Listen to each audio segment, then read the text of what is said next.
Welcome to my show. This is Journey Back to Joy, and I am your host, Elaine Alpert. I'm going to be bringing every week content to you. I'm going to bring you women as guests or interviews. I prefer to call them conversations because I just want to have this very easy back and forth talk with women I admire and women who have been in my life for a long time, just across the spectrum. I'll also be bringing small groups of women together around a topic that will be of interest to us in our journey back to joy. Sometimes there'll be a panel of experts. So lots of variety. I have tons of topics. I've been doing work around the bold journey back to joy for so many years, and I can't wait to bring aspects of that to you. So I'm going to give you a quick recap of the last episode in case you didn't see it.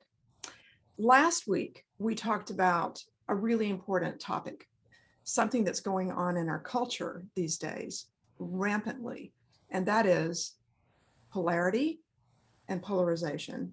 And I talked about the difference between the two, just real quick. Polarity is all about duality, light and dark, poverty and wealth, feeling great, feeling awful. It shows up in so many ways in our lives, but polarization is a whole other thing. And so many of us are aware of what is going on. Polarization is when we go against each other.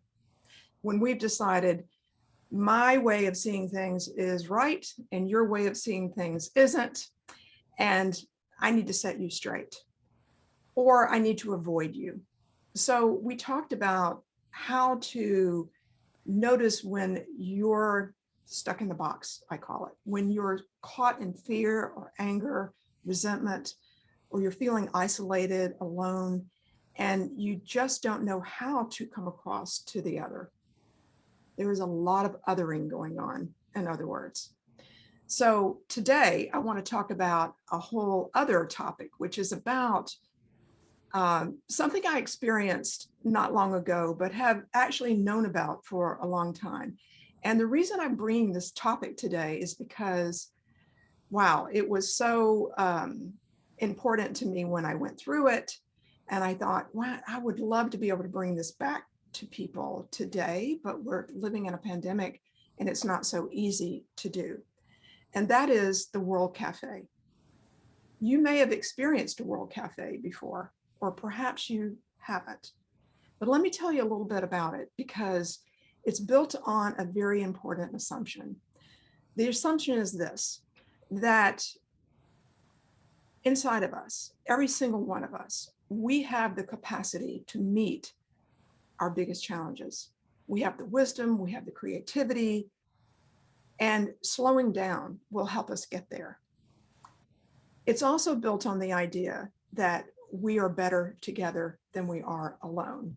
So I want to just tell you a little bit about what it looks like when you're in a World Cafe and why in the world I'm talking about it to start with. When you participate in a World Cafe, what's happened is a small group of people have come together with an idea, and they have an important question or a series of questions that they want to pose to a group. The idea is that rather than having people go up against each other, we actually have an opportunity to listen to one another. Imagine that. So today, when we've got so many things going on, from politics to COVID to healthcare to children to you name it, we are so caught up in our points of view. Well, the World Cafe sets it up like this. There's a leader who sits kind of in the background, and then there are a number of tables set up around the room. You could do this with dozens of people, or you could do it with hundreds of people. At each table are 4 to 5 people, and each table has a show host, a table host. I'm the show host. We have a table host. And what happens is this. The table is covered in paper, and there is a jar of pens and pencils in the center of the table. And as the person is beginning to answer the question that the leader has posed, they're also able to scribble things on the tablecloth, ideas, drawings, whatever.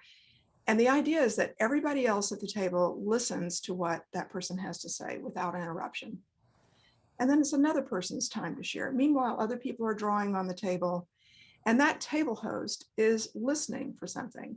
They're listening for themes, they're listening for patterns, they're listening to how this conversation might be connected to the greater whole. And then what happens is everybody at the table, except the table host, gets up and moves to another table.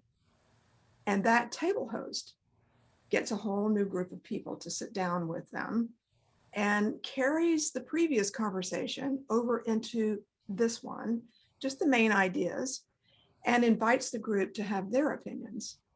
So this goes on. This can happen 3, 4, 6 times, whatever, so that there is this tremendous cross-pollination of ideas. And what begins to happen if people are slowing down and if they are listening to understand is that something else emerges in the mix. It no longer becomes about my way is the right way, and I see something you don't. But the ideas begin to meld and something creative is born in the middle of it. As that completes, then what's called a harvest takes place.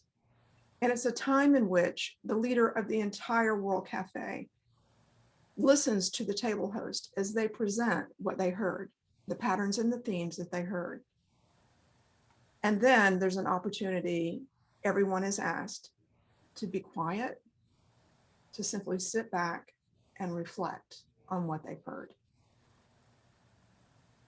to just take in the variety of things that have been said, and to listen for the main points coming through. And also to listen for those times in which you're hearing things that you wouldn't ordinarily have heard because you placed yourself in this World Cafe, doing something that can bring some discomfort, actually, because you don't know what's going to happen in this kind of situation. But that's the beauty of it, because we're allowed to have our voice. And people are committed to actually listening to what we have to say without coming back with, but you don't like that. Once they've heard the ideas, then there is a larger conversation about how all of this is connected to a much larger picture. It's no longer about the silo of ideas. It's about how can we take what we've learned here, these themes and patterns, this deep listening, and how can we do something with it? So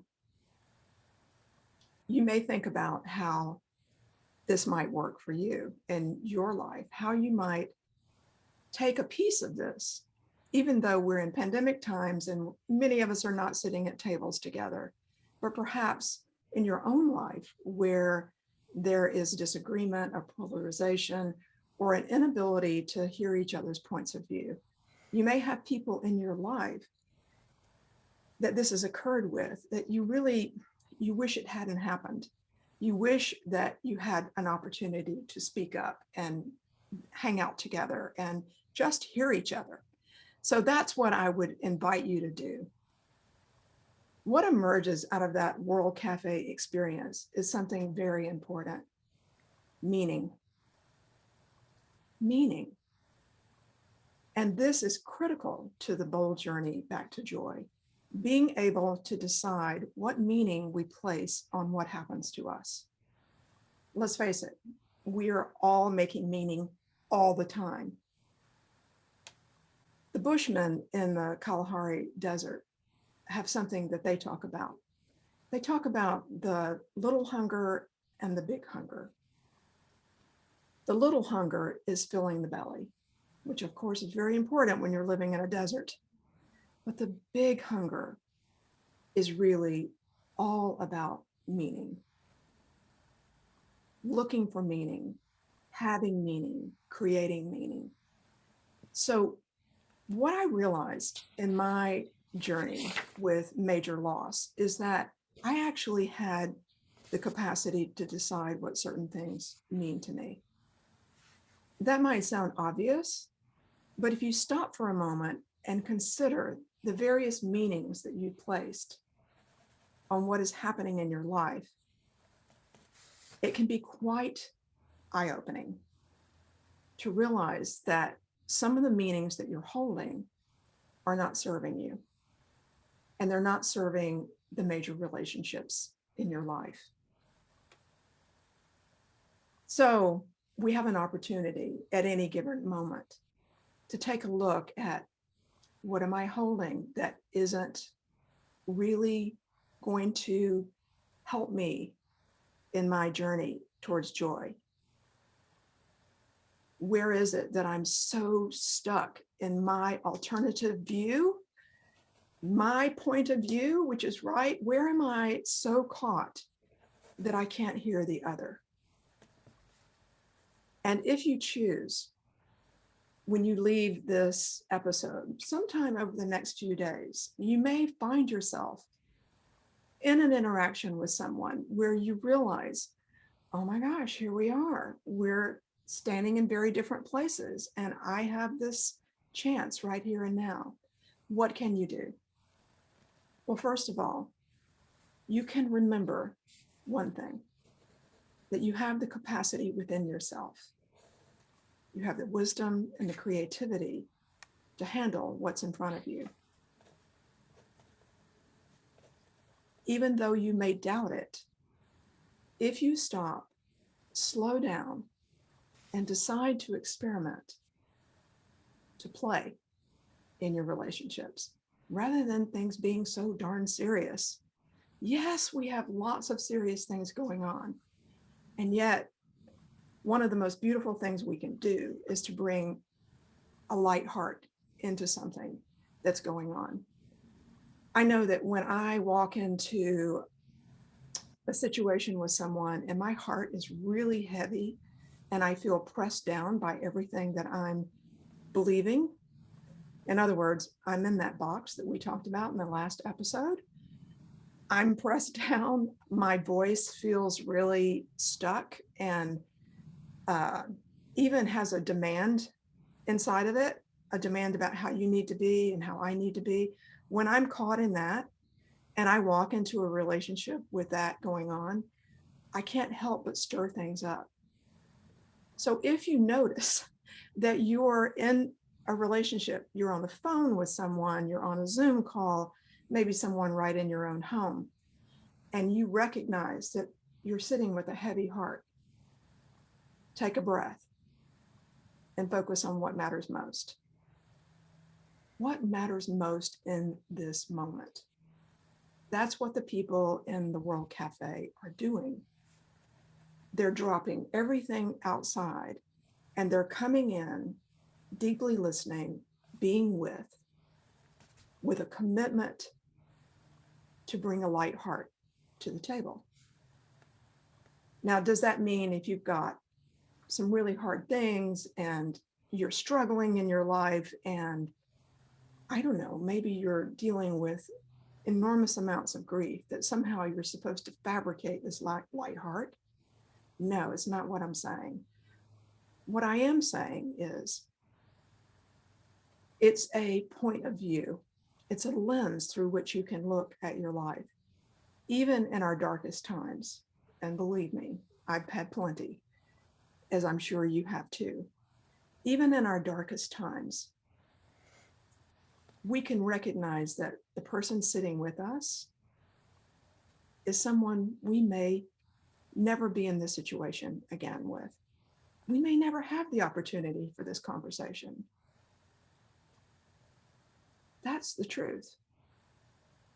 And when we stop and realize how precious this moment is that we have with this person, how important this time is to just connect, then perhaps we can take that moment. What is more important than the ability to connect? You know, in planning this show and thinking about it and stepping outside my comfort zone to come on camera and talk to the camera, I realized that if I had a way that I could bring myself, I could step into my discomfort and I could bring myself and really work to connect, then perhaps that would have a ripple effect in the world, just in its own way. I think you know that you have a ripple effect. And the question is, what do you want your ripple effect to mean? What do you want to bring to others? And importantly, how do you get connected? How do we get connected when we feel so disconnected, when our ideas are different and our stance is different and the way we see the world is different? I was just talking with Tom earlier today, and we were having this conversation, and we were talking about how we each have people right in our own families that we don't agree with, that we don't see eye to eye about things going on. In fact, we see things quite the opposite. And how do we come to them, and how do we show up in that world? And I'm thinking particularly about someone in my family that has been such a challenge for me to show up and be present, to commit to not avoiding, to not just cutting this person completely out of my life, to decide that maybe there's something here for me in this relationship, maybe something I haven't seen before that's so uncomfortable that when I get in their presence, I want to run away. Fear can be two different things. I know that when I'm facing this person in my family, I feel this fear in my gut. What's going to happen in this conversation? How do I be? And I can feel the fear. Sometimes it sits in my belly. And you might check and see, do you feel afraid when you're with this person that you're going to say the wrong thing, or you're going to, I don't know, hurt their feelings, or even zone out and not know what they've said? I've had that happen. But fear can mean face everything. Face everything. It can be. I didn't get that. It can Could be you try that. Again? Did you hear Siri talking to me just now? She said, I didn't get that. Fear means face everything instead of running away. So when you notice that the fear is there, instead of turning and running, see what is here to face. What is calling your name? What does this person have for you that can actually take you a little deeper inside yourself and help you recognize the mirror that sits here? That's the hardest part, isn't it? Like recognizing that what's going on with other is something that's challenging for ourselves as well. That we have trouble, just like they're having trouble. And what is it that they're doing that has us so stirred up that we don't want to listen, or we don't want to be present? So, my friends, that's a pretty big challenge to offer you. And I realize that. And I also know that as women of power, as women of creativity, as women of wisdom, you have done this many times. You have faced into challenging situations and found a way to call your presence forward. I'm only speaking to the times when it's difficult and when we just don't know quite how to do it.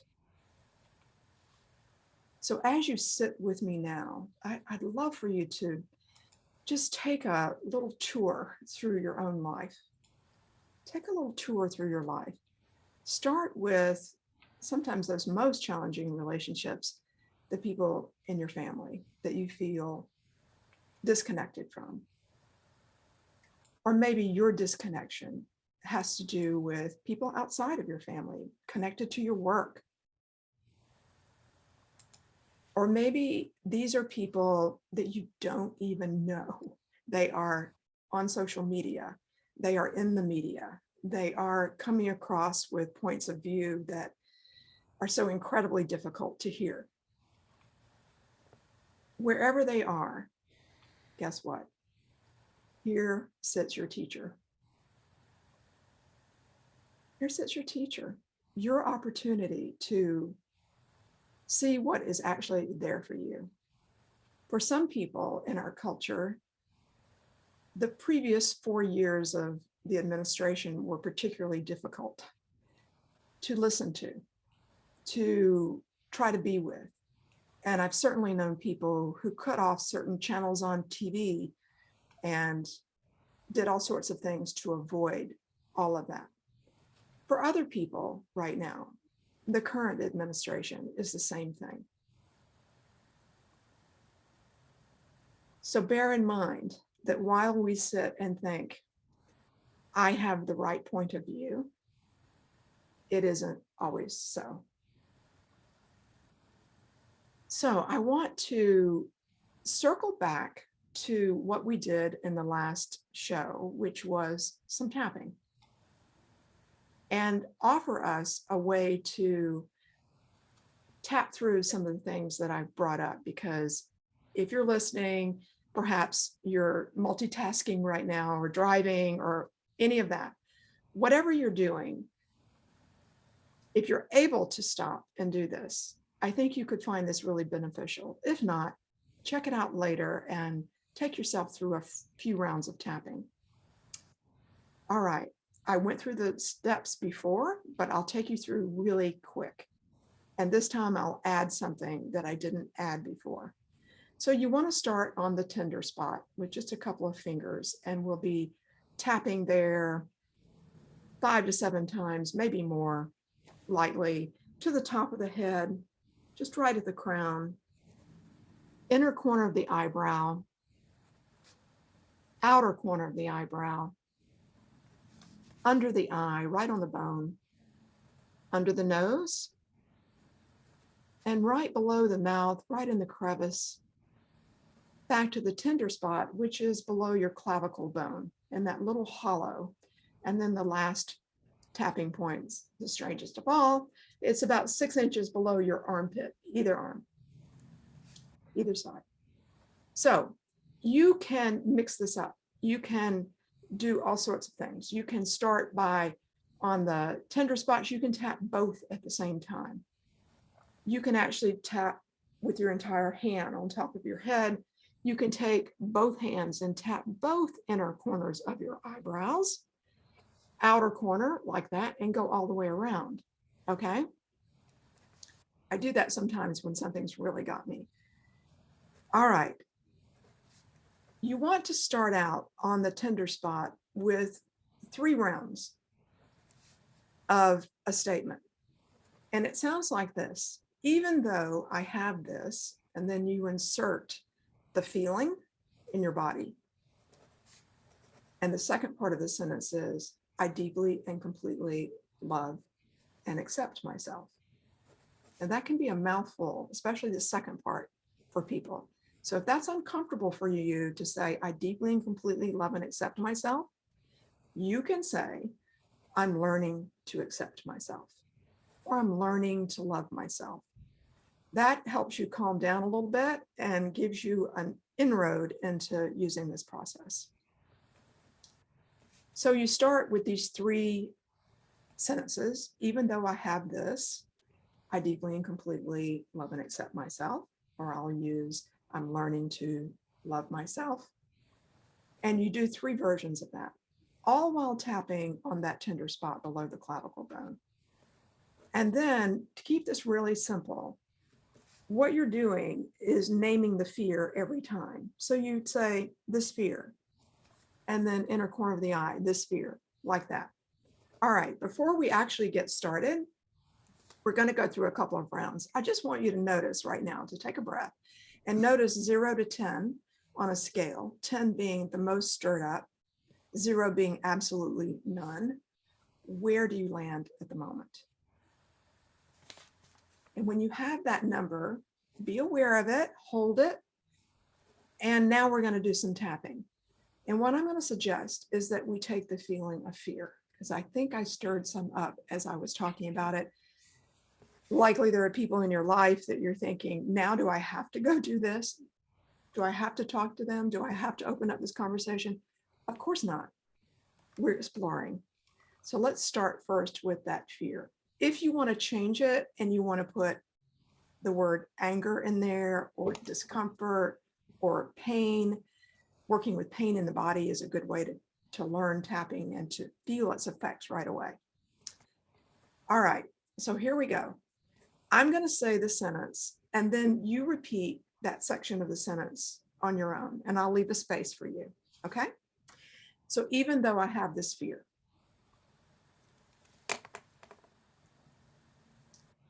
I'm learning to love myself, and you repeat that. That's it. And then we go again, even though I have this fear, I'm learning to love myself. Even though I have this fear, I am learning to love myself. Okay, so take a breath, top of the head, all this fear.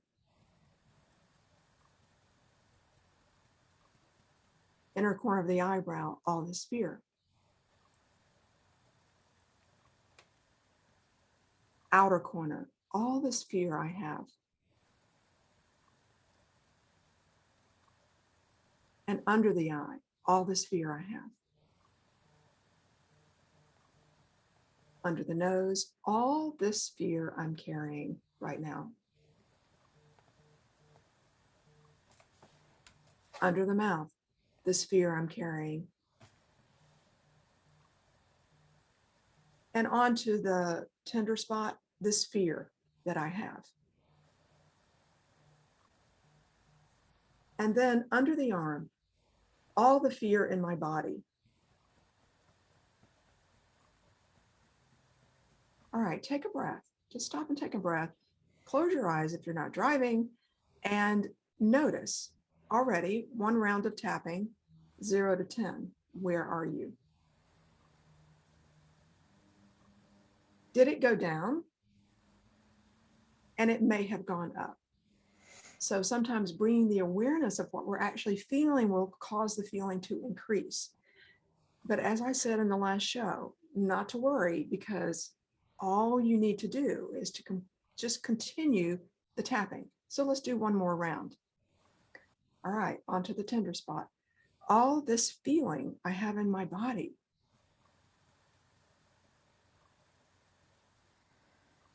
Even though I have this fear, I am learning to accept myself. Even though I have all this fear going on, I'm learning to accept myself.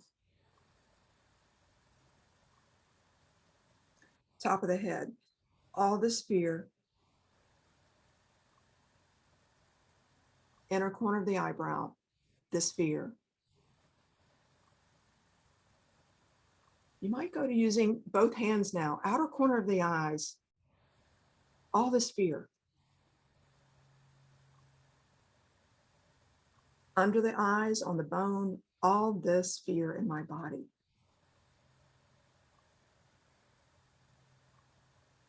Under the nose, the fear I have. Under the mouth, wanting to just let go of my fear.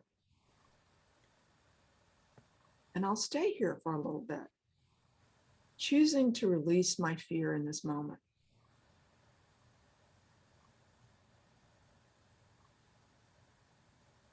Letting myself know It's okay to let go of my fear right now.